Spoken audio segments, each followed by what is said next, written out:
what we'll do now is we're going to get straight into Joshua. So on your tables, you should have a sheet. If you don't, put your hand up because you're going to need one, I'd have thought. There should be, there's spares around. There might be. If there are, pass them to folks at the back. There's enough for people to have their own if they want them.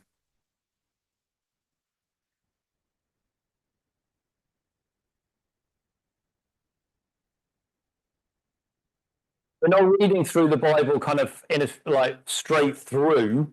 So it's not like we're going Genesis, Exodus, Leviticus, Numbers, Deuteronomy, and so on.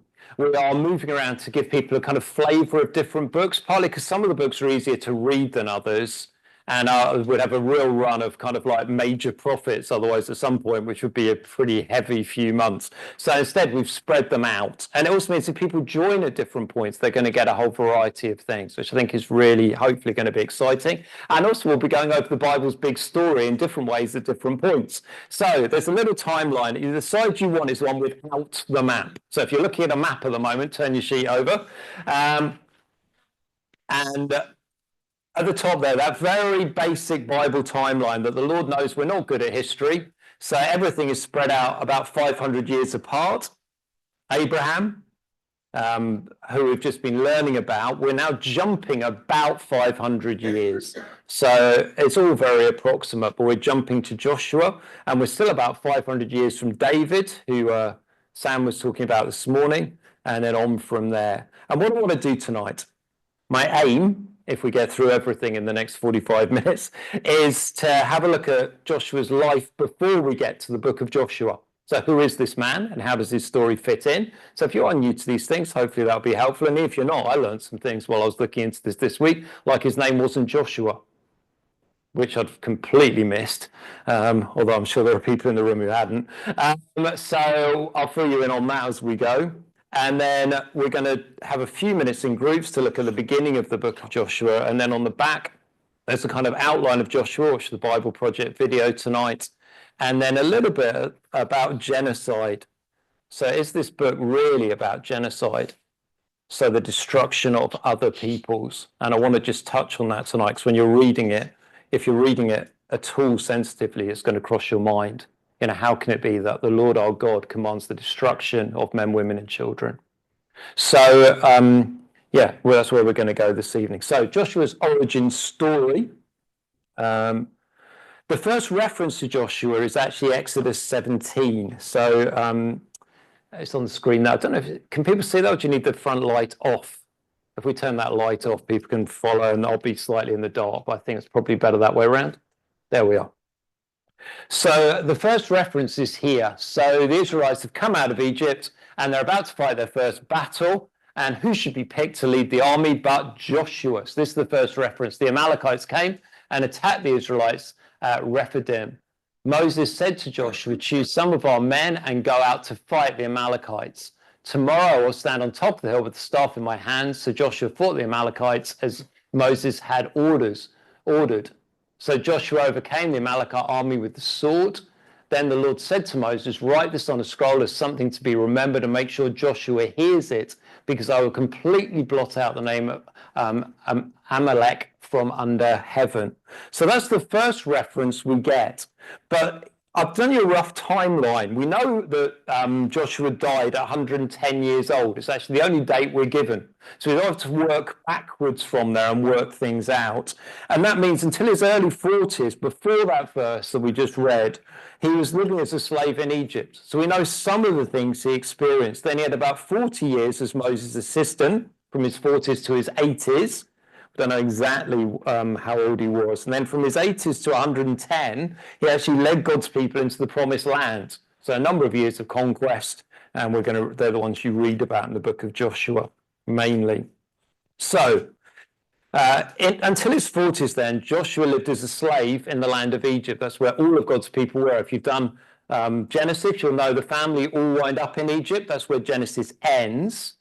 And then Exodus tells us that they were then enslaved in a later generation. And many generations came and went over hundreds of years.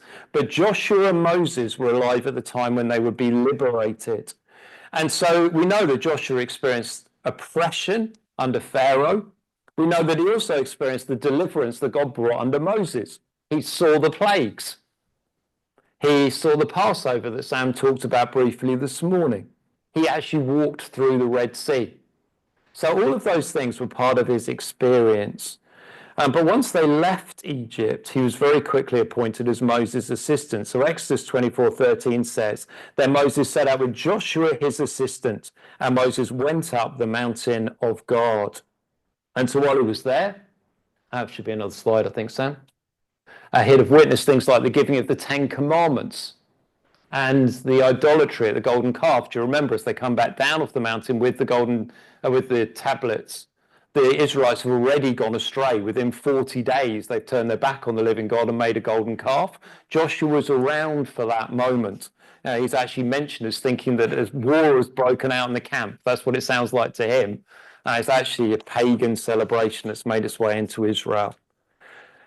And then Joshua is mentioned again later on in Numbers as they're going to spy out the land. Oh no, I'll do that slide as well. I've forgotten I put that one in there. You can go back to that one, Sam. This is a really important point as well in terms of Joshua's training. So after they went to get the new tablets of stone, it says here that the Lord would speak to Moses face to face as one speaks to a friend, which I think is amazing. But then Joshua returned to the camp, but his young assistant, Joshua, son of Nun, did not leave the tent of meeting. So Joshua actually spent a year in the presence of the Lord as part of his training. A year where he was there with the Lord all of the time, which is just something that never struck me in that way before. That this military man, part of his sort of training and experience was simply to spend time in the presence of the Lord. After that, he was sent out to spy out the land of Canaan. You might remember that. And Moses changed his name. This is the thing I hadn't remembered. So he was called Hoshea, which is a very similar name, actually. And Moses renamed him Joshua. So his original name meant salvation or deliverance. But Joshua means the Lord is salvation. So you'll be able to see the beginning of the Lord's name attached to his name. And I do think that's significant. That all the way through, Joshua is not the warrior who wins the battles. He is an instrument in the hands of the Lord. And I think his very name was changed by Moses to underscore that. It'd be easy otherwise for the Israelites to think he was the one who brought deliverance. But actually it was the Lord through him who brought deliverance. Next. So it says here, the men Moses sent out to explore the land, returned and made the whole community grumble against him by spreading a bad report about it. So the spies went out, they came back. You might remember the story. The land's occupied. It's full of what they described as looking like giants, and they're afraid, so the people won't move forward. But it does say of the men who went to explore the land, only Joshua, son of Nun, and Caleb survived. The rest were wiped out in the wilderness. So these are two remarkable men. Joshua went into the land as a younger man in his 40s, and he would go back into the land in his 80s and enable Israel to take the land. But it means he spent 40 years of his life wandering around the wilderness with the people of God. Next.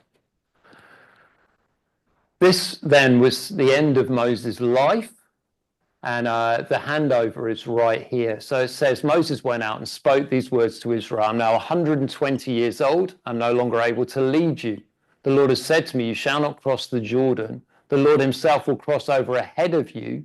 He will destroy these nations before you and will take possession of their land. Joshua also will cross over ahead of you, as the Lord said. So there's continuity here between the ministry of Moses, which ends on one side of the promised land before they get in, and Joshua, who will go in and lead the people into the land. But the important thing there is it's the Lord himself who will cross over. It's God who actually is the warrior king. Next.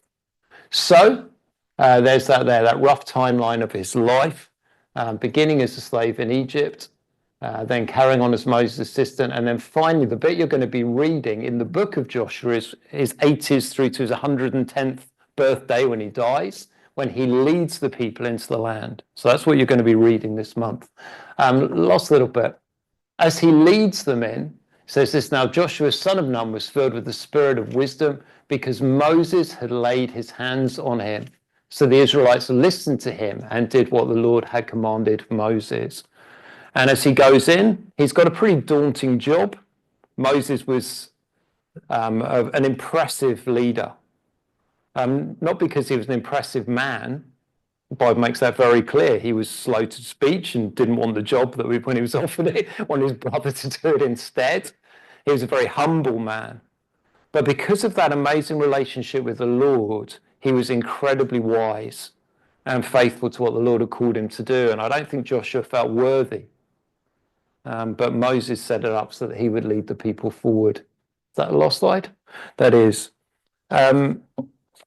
Any questions just on that? So that's the backstory to Joshua and how it links to what you're going to be reading this month.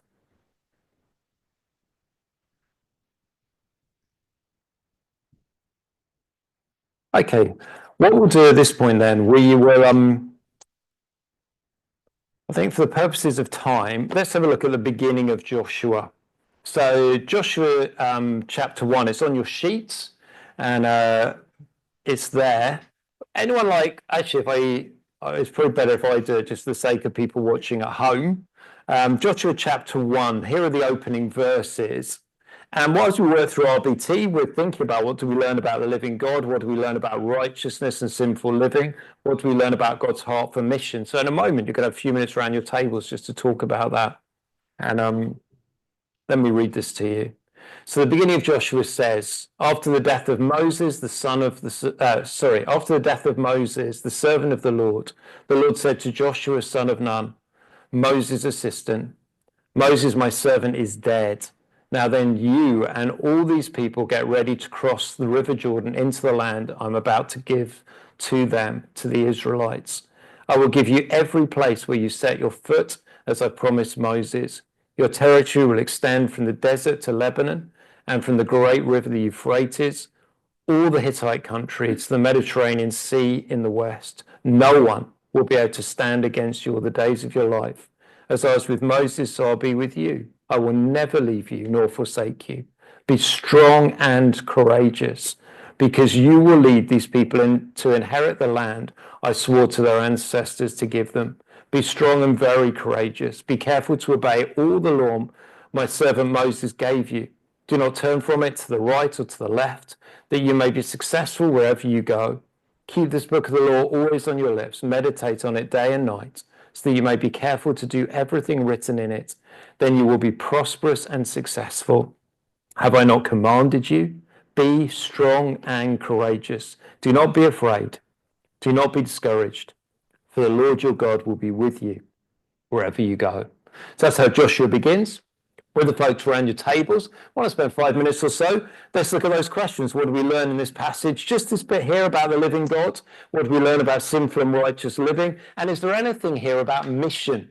It's one of the things we have to try and balance, is the instruction to devote the land to the Lord, to drive out the people, with God's overriding heart expressed to Abraham. Do you remember that all nations on earth will be blessed through him? So see if you can find anything about mission here. 5 minutes or so in your groups, see what you can come up with.